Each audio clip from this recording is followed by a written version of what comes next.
The Tale of Peter Rabbit by Beatrix Potter. What do you see on the cover page? Once upon a time, there were 4 little rabbits, and their names were Flopsy, Mopsy, Cottontail, and Peter. They lived with their mother in a sandbank underneath the root of a very big fir tree. "Now, my dear," said old Mrs. Rabbit one morning, "you may go into the fields or down the lane, but don't go into Mr. McGregor's garden. Your father had an accident there. He was put into a pie by Mrs. McGregor." Do we think Peter Rabbit is going to listen? "Now run along and don't get into mischief. I am going out." "Where is Mrs. Rabbit going?" Then old Mrs. Rabbit took a basket and her umbrella and went through the wood to the baker's. She bought a loaf of brown bread and 5 currant buns. Flopsy, Mopsy, and Cottontail, who were good little bunnies, went down to the lane to gather blackberries. "There's 3 bunnies. Where's Peter Rabbit?" But Peter, who was very naughty, ran straight away to Mr. McGregor's garden and squeezed under the gate. First he ate some lettuces and some French beans, and then he ate some radishes. And then, feeling rather sick, he went to look for some parsley. But round the end of a cucumber frame, whom should he meet but Mr. McGregor? Mr. McGregor was on his hands and knees planting out young cabbages, but he jumped up and ran after Peter, waving a rake, calling out, "Stop, thief!" Peter was most dreadfully frightened. He rushed all over the garden, for he had forgotten the way back to the gate. He lost one of his shoes among the cabbages and the other shoe amongst the potatoes. After losing them, he ran on 4 legs and went faster, so that I think he might have got away altogether if he had not unfortunately run into a gooseberry net and got caught by the large buttons on his jacket. It was a blue jacket with brass buttons, quite new. Do you think he's going to leave his shoes there and his jacket? Peter gave himself up for lost and shed big tears, but his sobs were overheard by some friendly sparrows who flew to him in great excitement and implored him to exert himself. Would you help Peter Rabbit if he was stuck?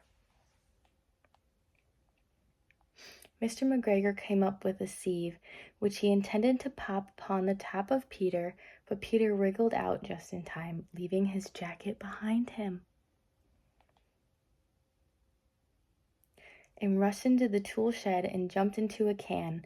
It would have been a beautiful thing to hide in if it had not had so much water in it. Mr. McGregor was quite sure that Peter was somewhere in the tool shed, perhaps hidden underneath a flower pot. He began to turn them over carefully, looking under each. Presently Peter sneezed. "Curdy shoo!" Mr. McGregor was after him in no time, and tried to put his foot upon Peter, who jumped out of a window, upsetting 3 plants.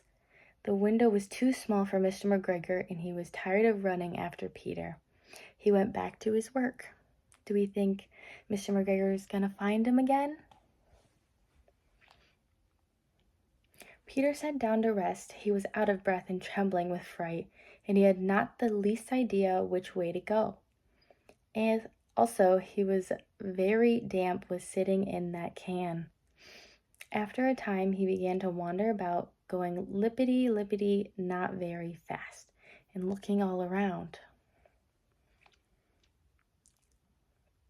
He found a door in a wall, but it was locked, and there was no room for a fat little rabbit to squeeze underneath. An old mouse was running in and out over the stone doorstep, carrying peas and beans to her family in the wood. Peter asked her the way to go to the gate, but she had such a large pea in her mouth that she could not answer. She only shook her head at him. Peter began to cry. Would you help Peter if you had food in your mouth? Then he tried to find his way straight across the garden, but he became more and more puzzled. Presently, he came to a pond where Mr. McGregor filled his water cans. A white cat was staring at some goldfish. She sat very, very still, but now and then the tip of her tail twitched as if it were alive. Peter thought it best to go away without speaking to her. He had heard about cats from his cousin, little Benjamin Bunny. What do you think little Benjamin Bunny told Peter about cats? He went back towards the tool shed, but suddenly, quite close to him, he heard the noise of a hoe, skr, rich, scratch, scratch, scratch. Peter scuttered underneath the bushes, but presently, as nothing happened, he came out and climbed upon a wheelbarrow and peeped over. The first thing he saw was Mr. McGregor hoeing onions. His back was turned towards Peter, and beyond him was the gate. Peter got down very quietly off the wheelbarrow and started running as fast as he could go along a straight walk behind some black currant bushes. Mr. McGregor caught sight of him at the corner, but Peter did not care. He slipped underneath the gate and was safe at last in the wood outside the garden. Do you think Mr. McGregor was unhappy? Mr. McGregor hung up the little jacket and the shoes for a scarecrow to frighten the blackbirds. Peter never stopped running or looked behind him till he got home to the big fir tree. He was so tired that he flopped down upon the nice soft sand on the floor of the rabbit hole and shut his eyes. His mother was busy cooking. She wondered what he had done with his clothes. It was the second little jacket and pair of shoes that Peter had lost in a fortnight. Do you think Peter will tell his mother where he lost his clothes? I am sorry to say that Peter was not very well during the evening. His mother put him to bed and made some chamomile tea, and she gave a dose of it to Peter.